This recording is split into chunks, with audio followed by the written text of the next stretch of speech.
A new full-size electric shooting brake that lengthwise competes with the Tesla Model S or the Mercedes EQE, but then comes at the price point 40,000 euros less than the competition. How is that possible? And can everyone else go home now against the Zeekr 001? Here is Thomas and Autogefühl in 4K, full screen, full length. Let's go! We're going to tell you all about what you need to know. You can see the front design has a little bit of Porsche Panamera. There will be some Audi RS6 in the rear. Soon going to tell you all about it. Very characteristically is that this headlamp unit here from the daytime running light part always stands up on top, has a three-dimensional shape. Overall, a very angular and European design. And this color here, this very bright baby blue, is called electric blue. The main headlamp unit here is in the lower part. Turning indicators in the front, you can see they replaced the daytime running light. So very spectacular feature. Has something like animal-alike, you know, like a tiger, lion or claw something design. What do you think? Ladies and gentlemen, today's big prize question is about, is there a frunk or not? There is one, as it should be, a small one, but fits for a charging cable or something. The length at 4,95 meters or 195 inches, the Volkswagen ID.7 would be another competitor which is more in competition price-wise as sedan or later also a shooting brake. But then again, the ID.7 has a smaller battery. This battery here is way bigger. Soon more to that. Wheels, 21 or optional 22-inch wheels. The bigger one here, Spire design, dual-tone scheme. Overall, I think a very beautiful design, contrasting roof in the top part. And this shooting brake form also has a very good CD value still, 0.23. So we can expect a great wind efficiency. We'll also do a driving and range efficiency test today. Rear design, we can see somewhat of a mix between a sedan and a wagon and estate. So a very impressive piece here, I think, with standing out three-dimensional tail lamps. You either get a rear-wheel drive version as entry or an all-wheel drive, then with two electric motors, one per axle. The acceleration figure is then either around 7 seconds for the entry version or under 4 seconds for the all-wheel drive version. Top speed 200 kilometers an hour or 125 miles an hour. Light signature also here with this really modern design, individual element that looks quite cool actually. Turning indicators at the rear, very well visible here, wide enough and also with this cascading effect. Big microphone action for you today because a lot of wind noise, a lot of background noises and yeah, a lot of seagulls and so on. So battery size is 100 kilowatt hours, around a little bit buffer in there, and a realistic real world range somewhat 500 kilometers or 320 miles. Can be better in summertime, can be maybe worse in wintertime or when you speed it up really high speed. Recharging 22 kilowatt AC is standard. 200 kilowatt DC charging, the quick charging, and that gives you then 10 to 80% state of charge in around 30 minutes. And we already know the price for the Dutch market in euros, so in the Netherlands. It will start less than 60,000 euros for the rear drive model and then 67,000 euros for the all-wheel drive model with all the bells and whistles. Yeah, that's really impressive. And you think about that in the Netherlands or Germany, where I have comparable prices, then a Tesla Model S, the normal one, or a Mercedes EQE in the all-wheel drive higher spec is at 110,000 euros. So indeed, 40,000 euros difference. That's absolutely massive. The ID.7, as I said, price-wise more comparable, but then smaller battery and stuff. And yeah, so this will be super, super tough for the competition now. They offer smartphone or keycard access, but I prefer to have a real key fob. It's not a classic one, more this squircle design, I would say, or shape. And then you can see here the door handles, flush design, go in and out. But they do give you some haptic feedback then here. We know them from the Range Rover Sport for Range Rover, for example. Then door closing sound is, considering it's a frameless door, actually still quite decent. Then inside, high-grade leatherette here in the blue beige scheme. I think it's a beautiful color combination indeed. Door handles, Audi-esque I would say, but really good from the build quality. Galvanized buttons here for the inside window levers, so it's a really high build quality. Yamaha sound system, steering wheel and a sporty design, and both the steering and the seats, they have the philosophy to go animal-free and sustainable as for the materials, as it should be in 2023 for not only electric vehicles actually. Just here in this very early production version, the steering wheel is still animal skin, but they are changing that. Seating comfort is really good, good shoulder support, and the microfiber surface here on the inside is really soft and nice, very high quality feeling. If you want a little bit more subtle color, there's also a black microfiber seat available and also this color scheme, so you don't have to go for that one. But I think, to me, it's a great choice, color-wise, indeed. 189 or 6'2", and that leaves still plenty of headroom below this fixed glass roof. I'm more a fan of roof you can actually open or then just, a closed roof.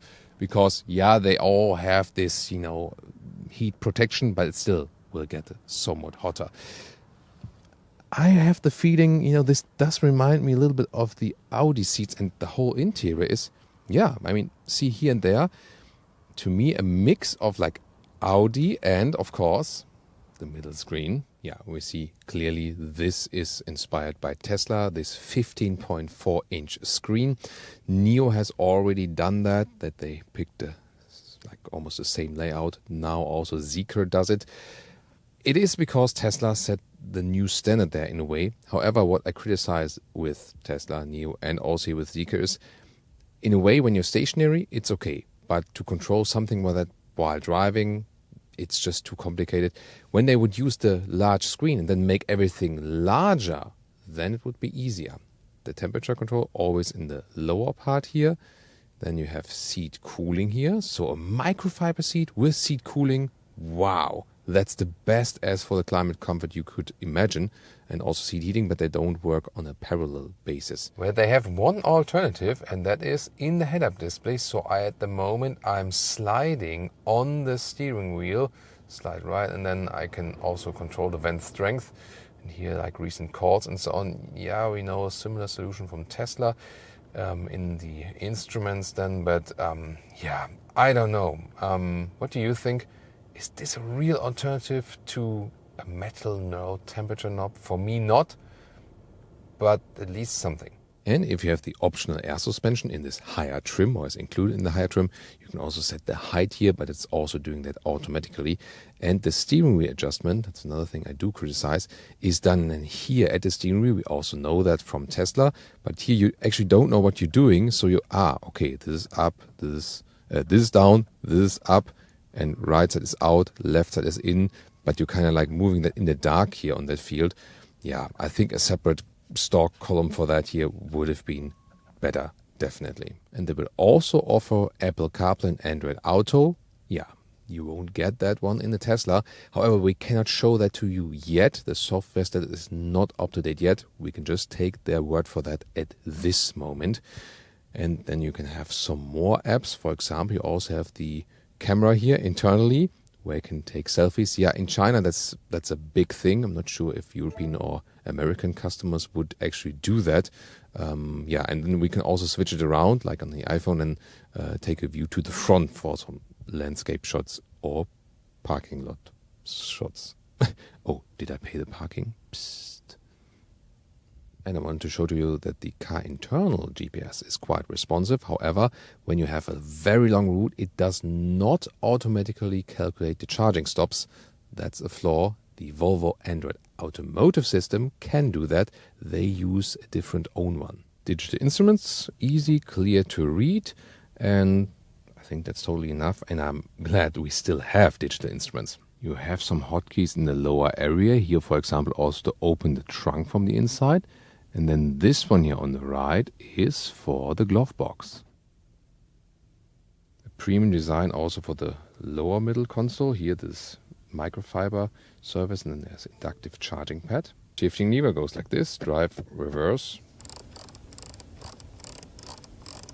Then this metal knurled volume knob, also with some clicking sound. That's nice. However, here a little bit loose. Maybe they can still fix that for the final version. Then we have adaptive cup holders, nicely integrated, and this premium design of this split opener with more space and USB-C charging. And there's massively more storage underneath the middle console. And if you now ask yourself the very good question, how is it possible that a brand I never heard of before comes to Europe, starts selling vehicles here at that build quality, at that price point, with these EV specs? Well, the story behind it is the Geely Mother Corporation from China. They started buying Volvo in 2010, bought Polestar brand in 2015, bought Lotus brand in 2017, also in 2017 founded the Lynk & Co brand. And they are basically forming this huge corporation of different brands like the Volkswagen AG with their different brands, and then putting all on one platform or separate, platforms. They are sharing economies of scale and so on, and also building on this European experience. They still have the Volvo headquarters here in Gothenburg in Sweden, and the same also counts for the design and the development center for Zeekr now. They put headquarters to Amsterdam, and they employ mainly European personnel. So they basically get all of this knowledge and let the Europeans also do the work for the European customer. And that's why it's also so well adapted to this market. Maybe some of the software tweaks here, that's not finished yet, but everything else, that's the story why it actually already works. Very interesting, the door closing sound in the rear doors. It's better than the one in the front doors. And also at the rear doors, soft touch materials, and there's really like a background behind it. You can deeply touch it. That's what I said. Here, microfiber. So high class premium as really luxury experience. Once again, also with the door handles. Has a lot of wow effects, definitely. Then take a look, EV architecture. That means no middle tunnel. Using that same color scheme also for the rear seats. Once again, the microfiber on the inside, the leatherette on the outside parts. But is there sufficient space when the seat is in the way that I'm driving? It's a tall driver, a lot of legroom left. That's no problem. Here the seat bench is quite low. You see this angle is maybe not ideal, but when you lean backward, it's actually good comfort. Lower the seat here. The camera can come around. Thank you so much. So then with 189 or 6'2", there is still some headroom left. When I put my spine up, I can still put a hand over my head. So this works. So for 5 tall adults, easy. What about the middle seating here? This also works, gets a little closer here to the headroom. But yeah, it is 5 tall adult proof, definitely. And once again, the material quality is just astonishing. Here, by the way, you have this strap. You can pull down this one here for adaptive cup holders. Then you have some more space here. Yeah, this is not dampened or something, maybe one thing. But this is properly covered as well. And what's also interesting, you have the controls here, and then you can electronically adjust the back part of the rear seats. So maybe when you push this seat here also in the front, can also be more or less used as a luxury chauffeur sedan or chauffeur shooting brake. The rear climate unit gets its own screen. Yeah, that looks a little bit bland or a little bit dull to control. I'm a friend of real climate dials, but yeah, they want to keep it like this clean and modern solution. But at least you have all these features like seat heating in the rear, for example, in this top trim here. And you can also change the back part of the seats, once again, also via the screen. And below, you can... nice clicking sounds. Here you can fold out USB-A charging and USB-C charging. And here, it's good that they write it on there. 60 watts. So this is actually quite cool. You can probably charge a MacBook with their MacBook Pro and even don't need the real big plug. Towing capacity is 1.5 tons for the rear-wheel drive version, 2 tons for the all-wheel drive version. Let's now check out the trunk or the boot. 5.40 liters of standard luggage capacity. Here the length is a little bit more than the meter or 40 inches and the width is impressive. So it will be like 115 in meters or 45 inches. Here we can see a full set of luggage. You can put this also out and then we can fold the seats easy from here, this and that. And there we go then with the full length indeed. One thing is this one here I have to push down. Maybe like, this transition. but overall seems very well usable. Full length here, all fall down 190 in meters or 75 inches, pretty impressive. And underneath, more space, either for a charging cable, or you can set this whole thing a level lower and leave it in, or take it out entirely for the most trunk height. Acceleration 0 to 70. Plop, that's it.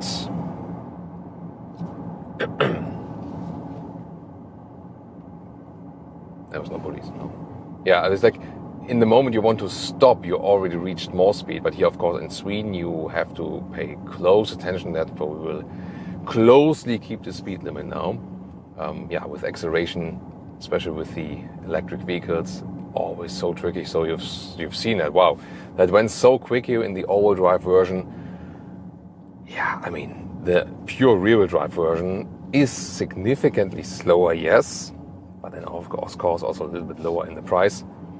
Of course, considering price difference between the rear-wheel drive and the all-wheel drive model, you get so much more or so much quicker acceleration for not too much more price, yes. So price performance is better here in the all-wheel drive version in that way. But overall, in most cases, you won't need it. The rear-wheel drive version will be definitely quick enough. And it will be very important for taxation reasons. So at this moment, I also think that in Germany, they will also keep under the 60,000 euros threshold. And that's, for example, for German customers, business customers, really important, because then you can have a company car and not only tax, like you have this rule, like 1% of the of the overall price. You have to pay taxes per month on that price, basically 1% for private use of the business car. For some plug-in hybrids and expensive electric vehicles is 0.5, and for less than 60,000 euros electric vehicles is 0.25. So that's like 1/4 of the list price then per month, and that will be extremely cheap when you deduct so much from taxes but don't have to privately tax again so much. So yeah, this will be a very crucial price point then also for the German market, definitely. Here now at about 70 kilometers an hour, so like 40 miles an hour, it's very relaxing ride once again. And even though when you are in a sport mode, suspension is doing a good job, so it definitely delivers a premium driving experience. Here now turning right, still at relatively high speed, accelerating out of the corner, really nice. So it goes very quickly and fast out of the corner. So astonishing how sporty this car feels when you're going out. And just from this overall feeling, does it still have like a huge difference to like German premium cars or something? If you would imagine, hey, this is now like an electric A6 or an electric Panamera or something, hardware-wise, how the car is feeling, how it's handling and so on, yeah, they're definitely right there. And this all-wheel drive version really gives you a nice push back to the seats, and it handles absolutely great. So we see some things here in the software, like some beeping sounds here and there, something that's not working.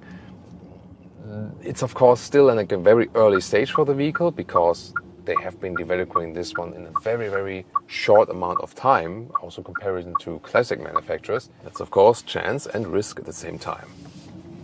Acceleration out, really cool. So it's not exaggerated, that acceleration really gives you a very good controlled feeling of this vehicle. So this balance when acceleration is also really top notch indeed. Center of gravity is low, and the weight distribution front axle rear axle is actually 50-50. So the best weight distribution.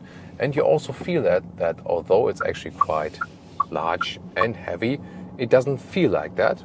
Yeah, I mean, it's actually fun to drive and steer it around, and it feels relatively light. The steering does have a good feeling, so there's no dead zone area. Also, small commands are being transported. It's rather set on a comfortable note. We'll also soon go through different driving modes. Throttle, let's say accelerator pedal, then in this case, has a good feeling as well. Recuperation you can actually set. At the moment we just have a slight recuperation. It is notable. However, you can also set it here in the driving settings differently to, for example, entry recuperation level high. When I go off the throttle, then there's a notable deceleration even more, or go for the one pedal driving feeling. Let's see that here, and then yeah, I mean, I could have imagined that it's even stronger, so it probably will more make a difference than at higher speeds. I feel this is now it sets in. Yeah, so not sure what's the parameter there, but now is basically the strongest recuperation level. It always depends on just what you prefer, because when you use the brakes, the car will also go into the regenerative braking mode. So that's not about it. It's more about what you prefer. Meanwhile, you know, there was a time there's a Neo ET7, one of the competitors. Sometimes I was preferring this, sometimes that. Meanwhile, I'm more again into a medium recuperation than when I want to decelerate a little bit more than use the brake pedal. I feel you have a little bit more control over the vehicle, and also if you think about G-forces on the passenger and so on. You know, overall a very exciting experience so far, although it's very windy outside here today in Gothenburg city.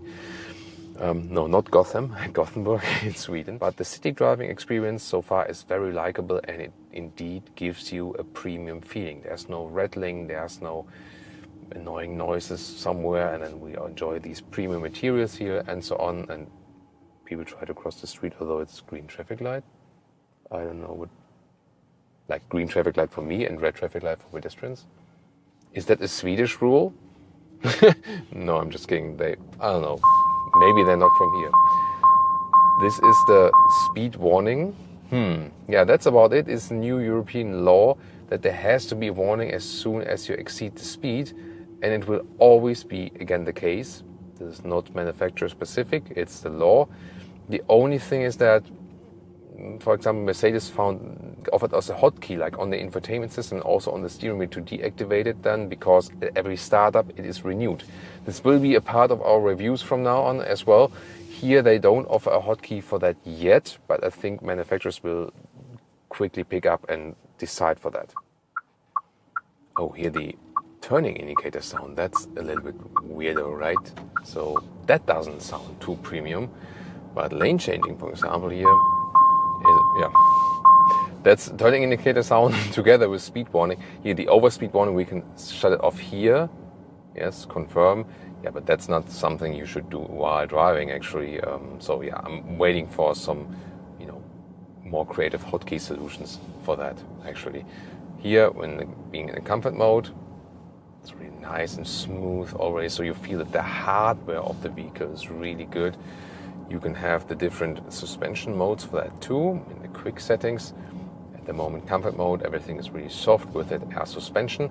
However, 22-inch wheels, the biggest wheels available. So if you want more comfort, of course, you can always go for smaller wheels. Here, when you go over this hump, I feel that the air suspension is evening out everything very well. It is not set on the softest tone. So there are more floaty air suspensions. I think it's rather sporty, but without exaggerating the sportiness. Let's take it that way. When we go here, for example, to the sport mode, there's more throttle input. Let's see if I also feel that suspension-wise. Comfort. Yeah, the steering feel also changes. Do you feel suspension difference? Comfort? Sport? Maybe a little bit. Yeah, a little bit. Yeah, maybe a little bit. Yeah, but I mean, especially in the electric vehicles, the driving modes usually don't make the largest difference. Sometimes, of course, there's a little bit more power unleashed or something. Yeah, but overall, you'll be fine also in the standard comfort mode. The sport mode, of course, when we want to have the best acceleration possible.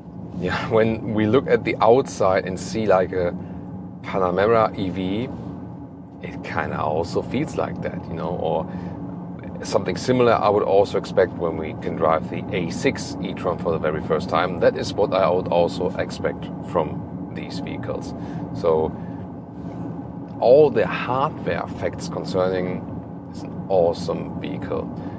Software-wise, why is it actually that on the one hand you hear, oh, they are so leading, like, Chinese manufacturers, especially as for software, and then suddenly they come to Europe, and I've seen it with Neo, and now also here, that the software is not top-notch. And the reason is that in China they have different laws as for what's allowed, what's not allowed, especially as for personal data, privacy, and so on.